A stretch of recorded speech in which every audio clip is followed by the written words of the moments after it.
자족하는 마음이 있으면 경건은 큰 이익이 되느니라.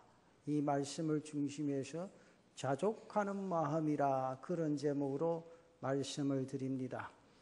국가가 인정하는 상품의 질을 표시할 때 KS 마크를 새깁니다. KS라는 것은 코리아 스탠다드 그 약자이지요. 정부 기관이 표준 상품임을 인정할 때 KS 자격을 허가해 주는 겁니다. 성경은 인간 삶의 표준입니다. 성경대로 믿고 성경대로 순종하면 정상적인 기독교인이 되는 것이고, 반대로 성경을 제쳐놓고 다른 표준에 적응하면 잘못된 신앙인이 될 수밖에 없다 그 말이죠. 그래서 저는 이 말씀을 준비하면서 오늘 우리에게는 BS가 필요하다, 바이블 스탠다드가 필요하다 그 말이죠. 우리는 수시로 우리 자신의 삶을 말씀으로 조명하고 바로 잡아야 합니다. 그럼 오늘 본문이 주는 바 교훈이 무엇인가를 귀를 기울여 들으시고, 오늘 하나님 내게 주신 은혜를 가슴에 안고 이 땅 위의 인생의 삶을 족하게 살아가시고 넉넉하게 살아가는 사랑하는 성도들 되시기를 바랍니다. 첫째는 우리가 이 땅 위의 인생의 삶을 살아가면서 다른 교훈을 따라가면 혼란이 일어날 수밖에 없습니다. 오늘 본문 3절 말씀에 보면 누구든지 다른 교훈을 하며 바른 말 곧 우리 주 예수 그리스도의 말씀과 경건에 관한 교훈을 따르지 아니하면, 이어서 4절과 5절에 이렇게 말씀을 합니다. 그는 교만하여 아무것도 알지 못하고 변론과 언쟁을 좋아하는 자니 이로써 투기와 분쟁과 비방과 악한 생각이 나며 마음이 부패하여지고 진리를 잃어버려 경건을 이익의 방도로 생각하는 자들의 다툼이 일어나느니라. 여러분, 흔하지는 않습니다마는 하늘에서 간혹 비행기끼리 충돌하는 사건이 일어납니다. 이유는 간단합니다. 하늘에도 정해진 길이 있는데 그것을 항로라 그렇게 말합니다. 비행기가 일단 이륙하게 되어지면 잠자리처럼 제멋대로 날아다니는 게 아니고 항로를 따라 비행을 해야 합니다. 그런데 비행기가 항로를 벗어나게 되면 다른 비행기와 충돌하는 그런 사고가 일어나게 되어진다 그 말이죠. 바다에서도 간혹 배끼리 충돌하는 뉴스를 들어봅니다. 정해진 항로를 벗어나게 되면 충돌 사고가 일어날 수밖에 없습니다. 땅 위를 달리는 자동차도 차선을 벗어나게 되면 추돌 사고가 일어납니다. 정권도 5년만 집권하기로 했으면 5년이 되어지면 순전히 내어놓으면 됩니다. 그런데 집권 연장을 위해서 헌법을 고친다든지 무리수를 쓰게 되면 혁명이 일어나고 죽이고 죽는 비극이 일어나게 되는 겁니다. 본문의 교훈이 무엇입니까? 바른 교훈을 따라 살지 않고 잘못된 것을 따라가면 온갖 혼란이 일어나게 되어진다 그 말이죠. 왜 국가가 혼란에 빠지고 정치가 힘이 들고 어려워집니까? 그것은 법을 만든 사람들이 법을 지키지 않기 때문이고 법을 말하던 사람들이 탈법을 저지르기 때문이라 그 말입니다. 신앙생활이나 교회 생활도 다른 것을 따라가다 보면 혼란이 일어나게 됩니다. 어떤 남편이 참 아내가 밥상을 차려주면 늘 트집을 부립니다. 자기 부인이 해주는 음식을 먹어보면 무조건 어떤 날은 짜다고 하고 어떤 날은 싱겁다고 하고 어떤 날은 맵다고 하고 어떤 날은 시다고 하고 음식을 먹는 것마다 맛이 없다고 투쟁을 부릅니다. 그러면서 자기 아파트 아래층에 사는 그 아줌마 음식 솜씨가 얼마나 좋은지 그 집에 가서 밥 한 끼 먹어보면 진짜 살맛 나는 음식이라. 참 그 집 찌개는 맛이 나고 감칠맛 나고 환상적이라. 그래 말합니다. 그럼 여러분들 집에 가면 자기 남편에게 밥상 차려주는 마음이 납니까 안 납니까? 근데 이 부인이 생각 끝에 묘한을 짜냅니다. 옳다. 그래 봐라. 오늘 저녁에는 내 그 집에 가서 찌개 하나 부탁해 상 위에 올려놔 봐야 되겠다. 그래서 생각하고 그 밑에 집에 가서 찌개를 쫙 부탁해가지고 저녁에 남편 오기 전에 그 한 상을 차려놓고 이제 남편이 다 씻고 밥상머리에 앉아서 딱 찌개를 한 입 딱 먹더니만은 오늘 이 찌개가 왜 이래 짭노? 당신 밑에 집 아줌마처럼 가서 요리 공부나 좀 해가 찌개 하나 지대로 만들 수 없나? 그랬더니 이 아내가 성이 납니까 안 납니까? 난다 카네. 예수 믿는 사람 그래도 안 나야 될 거 아니에요. 요새 젊은 사람들이 말하듯이 뚜껑이 확 열리면서 하는 말이 당신 오늘 이 찌개가 바로 그 집에서 만들어서 공수해 온 건데 뭐 짬니 싱겁니 말이 많노? 이상하다. 그 아줌마 음식 솜씨가 이렇게 변해 붙는가? 여러분 지난 주일날 신천지에서 무슨 모임했죠? 10,000명이 그 행사에 참석했다는 거 아니에요. 여러분 잘 들으세요. 이단에 빠지는 사람은요, 잘못된 꼬임에 빠지는 사람들은요, 대부분 신앙생활에 불만이 있는 사람입니다. 그 불만 첫째로 누구한테 불만이 많습니까? 뭘 안 그런 척하고 합니다. 목사한테 제일 불만이 많습니다. 오늘 목사는 설교가 길어. 어느 목사님은 진짜 깔끔하게 설교하던데 우리 교회 목사 설교는 좀 좋은 티가 나. 그렇죠? 그래 온갖 불평이 있는 사람들은 그런 꼬임에 잘 넘어갑니다. 혹은 자기가 사업을 하다가 시험이 들면 그런 사람들 묘하게 찾아내서 그 꼬임에 데리고 갑니다. 또 교인들끼리 불만 있고 불평이 있어 조금 다툼이 일어나면 그 틈새를 파고 들어가 가지고 그 사람들 유혹하는 겁니다. 그래서 한번 따라가 보면 남의 떡이 커 보이게 됩니다. 그들은 자기 교회 목사님들이 가르치는 성경 공부는 하지 않아도 남의 집 성경 공부는 맛있다고 말합니다. 그들은 내 집 찌개는 짜고 맵지만은 다른 집 찌개는 환상적이라 그렇게 말합니다. 여러분 잘 판단하세요. 내가 신앙이 정상적이냐 비정상적이냐는 이전보다 예배 출석이 많았느냐 적었느냐 생각해 보세요. 꼭 내가 기도를 열심히 하던 사람 기도 딱 빠진다든지 그렇게 교회 열심히 기간에 출석하다가 딱 빠진다든지 그분들은 분명히 땀밥 먹고 있는 사람입니다. 여러분 집에서 음식 이렇게 잘해드려도 한 분씩은 뭐 하고 싶지요? 옳지. 밖에 나가 먹고 싶어요. 그래서 가서 짜장면이라도 한 그릇 먹으면 뭐라 그럽니까? 입을 쫙 닫고 오늘 잘 먹었다 그렇지. 예. 여러분 스스로가 오늘 잘 판단해 보십시오. 건전한 그리스도인이라면 세 가지 기둥을 중심으로 삼아야 합니다. 그것은 예수 중심의 기둥입니다. 성경 중심의 기둥입니다. 교회 중심의 기둥입니다. 그리고 올바른 남부민 중앙교회 교인이 되려면 그 가운데 기둥 하나 더 붙여서 네 가지 기둥을 자신의 중심에 세워야 합니다. 첫째는 예수 중심, 두 번째는 성경 중심, 세 번째는 교회 중심, 네 번째는 사역자 중심이에요. 중심이 흔들리면 혼란이 일어납니다. 여러분 아내를 사랑하는 사람은요 그 찌개에 소금을 한 바가지 넣어도 그 음식은 맛있는 거예요. 야 아멘 안 뭐 여자분들이 아멘 하네. 이쪽에 아멘 안 하고 밥 드시는 분 그것도 기적입니다.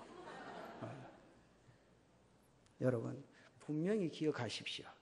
다른 교훈을 따라가면 분명히 혼란이 일어납니다. 오늘 우리 교회 성도들은 오직 주님의 말씀만 따라가는 귀한 성도들 되시기를 축원합니다. 두 번째로 차족하면 넉넉해진다는 거죠.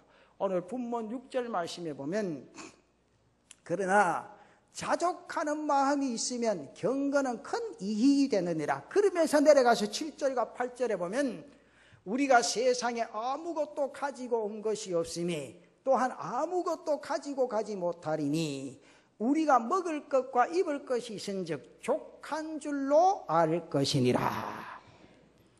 가지고 온 것도 없고 가지고 간 것도 없습니다. 여러분 세상에 딱 태어날 때 하고 태어나면 간호사가 뭐만 들고 갑니까? 딱 들고 가는 게 하나 있어요. 가위만 가지고 딱 갑니다. 뭐 자르려고? 그것밖에 없어요. 아무것도 안 가지고 옵니다. 지난 주간에도 우리 박건당 권사님 소천하셔서 금요일날 장례식 했는데 여러분 아무것도 안 가지고 마지막에 남는 게 무엇입니까? 한 줌의 채밖에 없어요. 그런 인생이 이 땅의 인생의 삶을 살아가면서 뭐 아웅다웅하면서 살아가느냐 그 말이죠. 오늘 이 성경의 말씀은 입고 먹고 사는 것으로 만족하라 그 말이죠. 족한 마음이 있으면 너의 인생의 삶이 저절로 넉넉해질 것이라 그랬어요. 일본 아사히 신문이 선정한 세계 10대 초우량 기업인 가운데 폴 마이어가 들어가 있습니다. 그는 본래 가난한 농부의 아들로 태어나서 6살 때부터 자두 농장에 가서 하루 종일 자두를 따는데 그럼 한 자루를 따면 얼마 받느냐 하면 고작 5센트가 자기 손에 쥐어졌습니다. 그러나 그는 열심히 일합니다. 그때 27살이 되어서 보험회사의 판매부장이 되고 큰 돈을 벌어가지고 억만장자가 됩니다.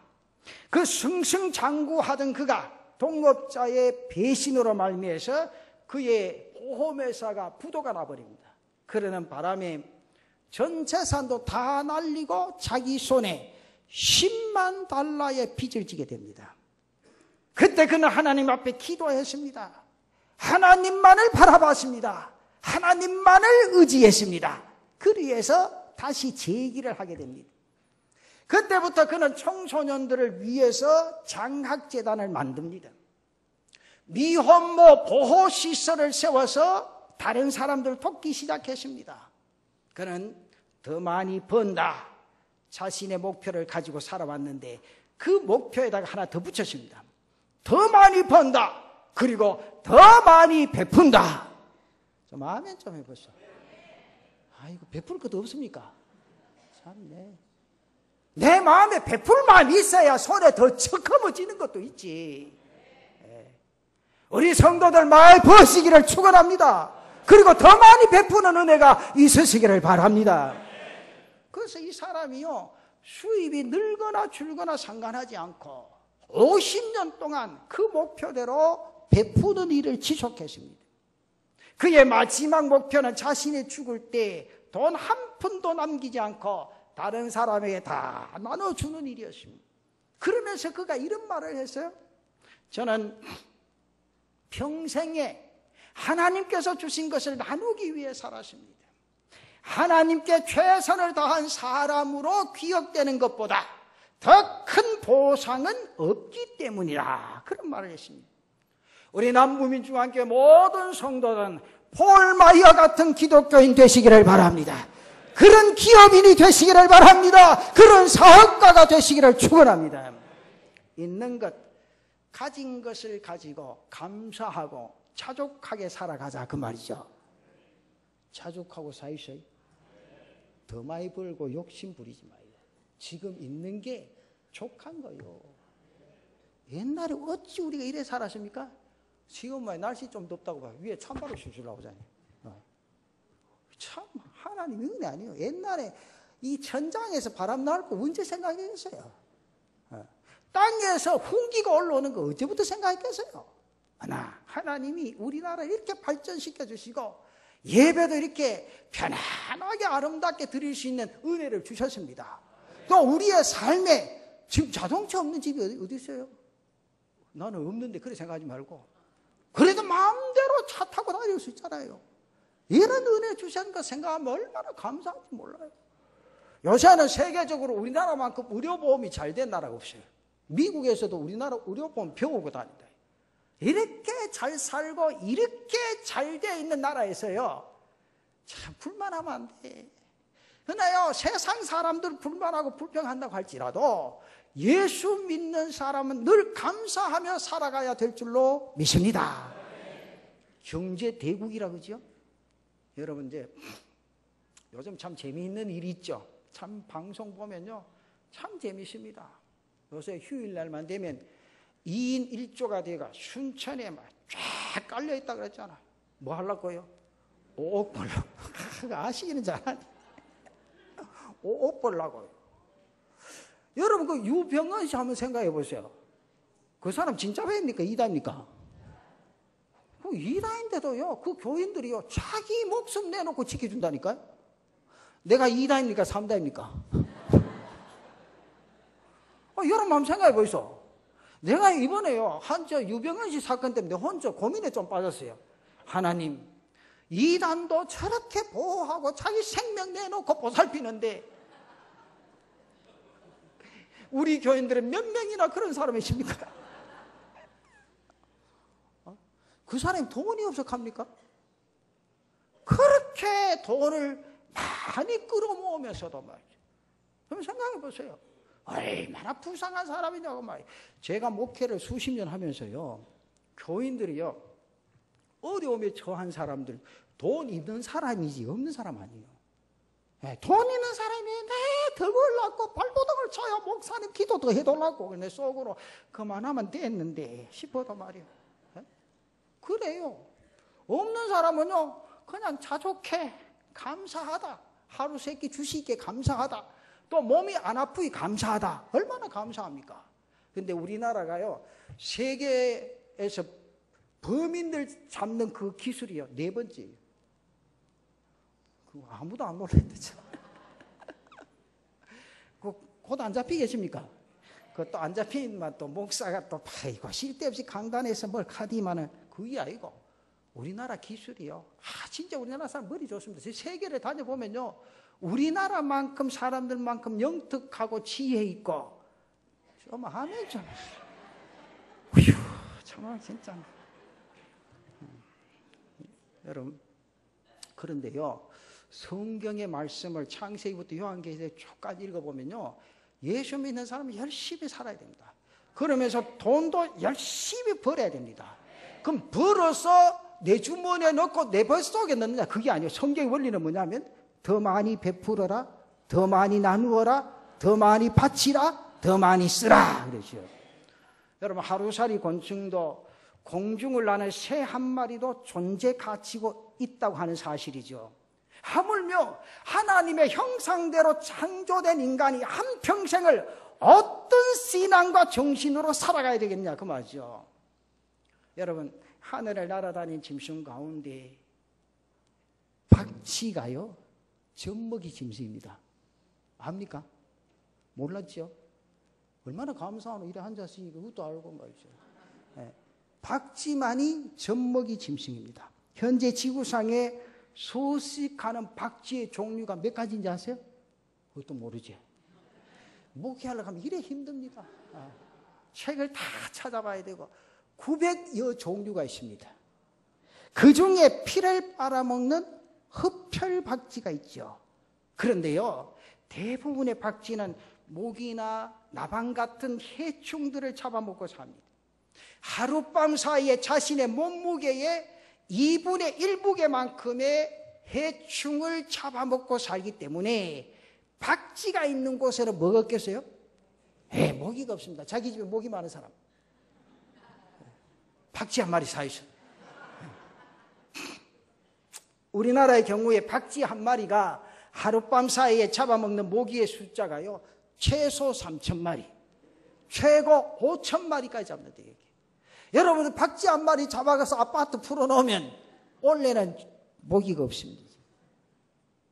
여러분, 중국 광동성에 가면요, 모기 눈알 요리가 있습니다. 근데 속으로 또 우리 이 지혜로운 교인들은 이거 목사가 또 중국의 강동성까지 갔다 왔나 그런 생각하지만 저는 안 가봤습니다. 그런데 이 책을 보면 그 내용이 있어요. 모기를 잡으면 박쥐가 배설을 할 때 모기 몸뚱아리는 소화가 돼서 없어지지만은 모기 눈알만은 배설물에 섞여서 배설이 됩니다. 그런데 사람들 웃기죠? 그걸 다 모기 눈알이 얼마나 하겠어요, 여러분? 한번 생각, 모기가 얼마나 합니까, 잡아보면. 그래서 내가요, 그 책을 보면서, 야, 사람 참 신기하다. 여러분, 모기 눈알이 여러분 보입니까? 모기, 근데 그 배설을 하면요, 모기 눈알을 다 끌어모은대. 예? 끌어모은데, 이걸 요리를 만드는데, 값이 그렇게 비싼데요. 근데요, 그 책에 보면, 먹으면 본 사람들이 많은데 맛도 일품이라네요. 최고급 요리라는 거예요. 여러분 돈벌이가 나도 한번 사줘보소. 무슨 맛인지 알고 설교하는 거하고 내가 책 보고 하는 거하고 틀릴 거 아니에요. 그렇죠. 아멘 하면 하나님이 그 돈 주실 낀데 이거 참. 에? 그래요. 제가요 그 책을 읽으면서 참 사람이 신기하다. 어째 그걸 먹을 생각을 했고 어째 그걸 또 요리해서 먹을 생각도 했겠나 그 말이죠. 여러분, 제가 왜 이런 말씀을 드린 거 아니까? 박쥐가 쓸모가 있습니까? 없습니까? 에? 이때까지 설교하단 말이에요. 뭐 군중군중 하지 마세요. 절에 다니는 사람은 절에서는요, 연부를 할 때 군중군중 합니다. 지나가면 무슨 말인지도 몰라요. 근데 예수 믿는 사람은요, 발인도 명확하고 분명해야 돼요. 박쥐도 우리의 삶에 필요한 동물이죠. 쓸모가 있습니다. 근데 여기 보면 모기가 우리한테 쓸모가 있습니까? 없습니까? 이 부분 모기 눈알 이름 모아가지고 요리한다 카이 모기 눈알도 쓸모가 있습니다. 근데 하물며 나는 어떤 사람으로 이 땅의 삶을 살아가야 될 거냐 그 말이죠. 나는 지식과 가진 돈과 누리는 조건과 건강을 가지고 어떻게 써야 될 것이냐고. 그런데 성경에 가진 것을 족하게 여기라. 그것을 바로 써라 뜻있게 써라 그랬습니다. 우리 성도들은 하나님이 주신 것으로 하나님을 위하여 바로 사용할 수 있는 은혜가 있으시기를 바랍니다. 자족하면 넉넉해질 줄로 믿습니다. 이게 중요하죠. 자족하는 게 남편 돈 많이 안 번다 짜증내지 마요. 그만큼 등신 같은 사람 없습니다. 진짜 짜증내면 자기한테 덕입니까 손해입니까? 가부시기 손해야. 그 소리 듣는 사람도 열받고 그 말 하는 사람도 짜증나고 말이야. 우리나라 남자들 얼마나 불쌍해요 진짜. 나도 남자지만요. 한평생 누가 말단에 애들 말단 쎄가 빠지도록 이래가 봉투째로 다 갖다 줘. 나이들만 다 쫓아내본다. 아이고야. 오늘 당신 나가서 밥이나 먹고 온나. 밥 때 내가 그래도 아내 사랑하는 말로 들어가면 밥도 어디가 얻어먹을 데 없나 이렇게 하고 있다. 앞으로 내 듣는데 그 소리 하기만 하지. 그렇잖아요. 오늘 우리가 서로 바라보고 이 은혜가 내 남편 때문에 내 아내 때문에 우리 부모 때문에 이런 은혜 속에 젖어든다는 생각이 있으면요. 그저 보는 것마다 감사라. 참 하면 좀 크게 해봐서 그럴 때는 진짜 이거 참. 그리고 마지막 결론은 꼭 가슴속에 기억하십시오. 과욕은 온갖 해를 가져오게 된다고 말이에요. 9절 말씀 보십시다. 부하려 하는 자들은 시험과 올무와 여러 가지 어리석고 해로운 욕심에 떨어지나니 곧 사람으로 파멸과 멸망에 빠지게 하는 것이라. 이어서 10절에 돈을 사랑함이 일만하게 뿌리가 되나니 이것을 탐내는 자들은 미혹을 받아 믿음에서 떠나 많은 근심으로서 자기를 찔렀도다. 이게 9절과 10절에서 말하는 부하려 하는 자들, 돈을 사랑하는 자들 모두가 욕심을 내는 것을 의미합니다. 부자가 되고 싶은 욕망이나 돈을 벌고 싶은 욕망 자체는 절대로 죄가 아닙니다. 여러분 부자 되시기를 축원합니다. 예수 믿는 사람 부자 돼야 돼요. 돈 많이 벌어야 돼요. 열심히 일해야 돼요. 그 성경의 원리요. 열심히 일해야 돼요. 그런데 여기 성경의 말씀 뭐냐?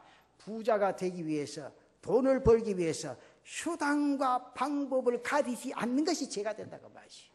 말씀 안에서 열심히 노력하고 부자되고 잘 살고 이 땅의 인생의 삶에 하나님의 영광을 나타내라 그 말이죠. 여러분, 미국이 낳은 세계적 작가 해밍웨이라는 사람, 불후의 명작들을 남겼습니다. 해밍웨이가 쓴 책들이 어떤 책이 있습니까? 여러분 잘 아는 대로 남자들 뭐가 있죠? 무기여 잘 있거라. 여자분들 누구를 위하여? 종로를 위하여. 다 같이 뭐와 바다? 그렇지. 그런 진짜 읽어보면 감명을 받는 그런 책들을 많이 쓰고 이 모든 작품들이 영화로 되었습니다. 어느 날 미국의 위스키 회사의 간부가 해밍웨이를 찾아옵니다. 해밍웨이의 턱수염을 딱 보고 술회사 간부가 그 즉석에서 자기네 회사 위스키 광고에 출연해 주십시오. 모델이 되어 주십시오. 그래서 해밍웨이 묻죠? 왜 나 같은 사람을 광고 모델로 정하셨습니까? 그렇게 묻을 때 그때가 선생님은 세상에서 가장 아름답고 멋진 턱수염을 가지셨습니다. 선생님이 위스키 잔을 입으로 쫙 가져가는 선전하는 모습을 광고로 만든다면 분명히 대박이 터질 겁니다. 대답을 합니다. 조건은 광고 출연료 $4,000. 그때 당시에. 그러면서 당신 이 세상에 살아있는 동안 한평생 우리 회사에서 만든 술을 제공해 주십니다. 한참 생각하던 해밍웨이가 그 사람 이런 말을 했어요. 유감입니다. 사양하겠습니다. 돌아가 주십시오. 그 후에 그 사람이 돌아가고 난 뒤 해밍웨이 비서가 해밍웨이에게 묻습니다. 왜 거절하셨습니까? 그때 해밍웨이의 대답이 멋지죠? 턱수염을 빌려달라는 사람에게 어떻게 내 이름을 빌려줄 수가 있겠는가? 그리고 술을 마실 때마다 술꾼들이 나를 상상할 건데 그걸 어떻게 참을 수 있겠는가? 그 말했어요. 그러면서 벌떡 떠오른 데도 한 사람이 있어요. 지금 현재 살아있는 턱수염 유명한 사람 있죠. LA 다저스의 마지막 마무리 투수 이름. 우리 교회 성도들 성경반밖에 안 봐요. 내가 이럴 때마다 감사하고 감격한데 목사가 자꾸 이런 질문을 해서 되겠나 싶어요. 그 사람 턱수염이 여러분 한번 보시면 유현직이나 나올 때 제일 마무리에 그 사람이 나옵니다. 이름까지 캐보면 재미가 없죠. 이름 여러분 스스로 알고 턱수염이 쫙 있는데 이 사람은 술 광고에서 제안을 받은 거 아니에요. 여러분 이 깎는 면도기 회사에서 그 사람 딱 불러다가 무슨 말 했는지 알아요? 네, 지금 당장 우리나라 돈 1억 줄 테니까 그거 한 번만 깎아라는 거야. No! 나는 이게 생명인데 이거 보고 다 나를 아는데 왜 이걸 깎아? 이럴 필요 없어요. 그런 자신 있어요? 그래서 내가 속으로 내 턱수염 거 내 딱 깎아라 하면 당장 1억 받아가지고 말이야. 참. 그럼 생각해봐요. 참 내가 그걸 보고 느낀 건요. 야, 저런 사람은 돈에 매여 있는 사람 아니다. 자기 자신 그렇게 모습을 아름답게 생각하고 귀중하게 생각하는구나. 그 생각을 했어요. 아무것도 아니 턱수염 깎아버리면 또 저절로 기는데. 안 그렇습니까? 그 당장 1억 딱 줄 테니까 한 번만 깎아라. 한 번 못 깎는다. 야, 멋진 사람이요. 예수 믿는 사람은요, 세상에 조금만 유혹에 빠져가 들랑달랑 하지 마세요. 요것만 하면 오늘 돈 얼마 버는데 그거 따지지 마요. 그게 중요한 거 아니요. 우리는 주님이 내 안에 있기 때문에 그 주님만 바라보고 달려가면 하나님이 내 인생의 삶을 책임져 주시고 역사해 주실 줄로 믿습니다. 중요한 거 아니에요. 여러분 우리가 이 세상 살아가면서요, 제일 중요한 건 돈은 정당하게 벌어야 됩니다. 그래야 가치가 있는 겁니다. 돈만 된다면 무슨 짓이든지 서슴지 않는 사람들이 있습니다. 그러나 예수 믿는 사람은요, 기독교인들 절대로 그러면 안 됩니다. 사람이 욕심에 사로잡히게 되면 수단과 방법을 가리지 않게 되고 정신적으로 안정을 잃어버리게 되어진다, 그 말이죠. 여러분들 초등학교 때 한 1, 2학년 때 국어 선생님과 우리 다닐 때는 이게 선생님 한 분이 국어 산수 미술 그림 다 그렸잖아요. 그 선생님이 한번 그 수업 시간 애들이 좋으니까 이야기한 그 이야기였어요. 그러니까 이 설교 준비를 딱 하면서 그 이야기가 떠오르는데, 황금에 눈이 어두워진 왕이 있었죠. 그의 소원은 내가 만지는 것마다 황금으로 변했으면 좋겠다. 그래서 만지면 내가 있는 이 성이 황금성이 되고, 또 내가 잠자리에 있는 침대가 황금 침대가 되고, 황금 마차가 되고 황금 식탁이 되고 황금 그릇이 되고 황금 의복, 진짜 황금으로 둘러싸여서 살아봤으면 좋겠다. 근데요, 어느 날 밤에 신이 그에게 나타납니다. 네 소원대로 되리라. 그 축복을 하죠.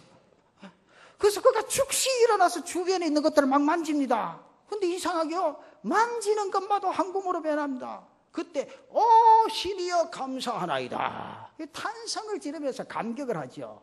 침대도 덮개도 왕궁도 그릇도 만지는 대로 황금으로 변합니다. 그런데 아침이 딱 됐는데요, 자기에게 있던 외동딸이 딱 잠이 깨서 왕에게 쫓아옵니다. 아빠!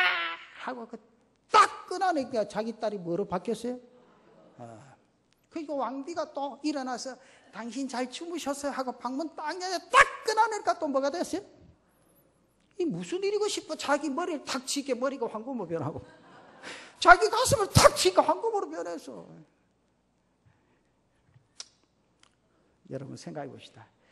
이게요, 자기 자신이 누런 금덩어리로 변하면 그 누가 쓰겠어요? 안 쓰겠어요? 어릴 때 선생님이 들려준 동화입니다. 뭡니까? 욕심은요, 자신을 망하게 합니다.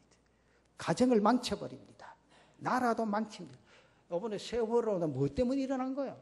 저는 가만히 생각하면 욕심입니다. 개인의 욕심이 그래 만든 거예요. 왜 배를 개조해요? 왜 많은 사람 태워요?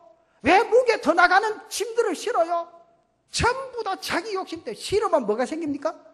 돈이 생기는 거 아니에요. 사람 한 사람 더 타면 돈이 더 생기고 말이에요. 차 한 대 더 실으면 돈이 안 더 생기고 컨테이너가 하나 더 실리면 돈이 들어오는데 욕심으로 많은 사람의 생명을 앗아가게 됐다 그 말이죠. 우리 남부민중앙교회 성도들은 욕심 없는 성도들 되시기를 축원합니다. 욕심은요, 마약과 같습니다. 곁에서 욕심 때문에 망한 사람들 두 눈으로 보면서 자신도 욕심을 버리지 못하는 그런 모습이 있다고요. 여러분 잘 들으세요. 돈은 많이 버셔야 됩니다. 그런데 그 번 돈으로 바르게 쓰셔야 합니다. 헛된 욕심을 버리고 하나님의 뜻을 쫓아 살아갈 때 하나님의 은혜가 그 가슴 속에 스며들게 될 줄로 믿습니다. 욕심은 일만 악의 뿌리가 됩니다. 자기를 찌르는 꼬챙이가 됩니다. 그래서 야고보서 1장 15절 말씀에 욕심이 잉태한 즉 죄를 낳고 죄가 장성한 즉 사망을 낳느니라 그랬습니다. 사랑하는 성도 여러분, 지금 현재 만족하고 족하게 이 땅 위에 인생의 삶을 살아가는 제단의 모든 성도들 되시기를 바랍니다.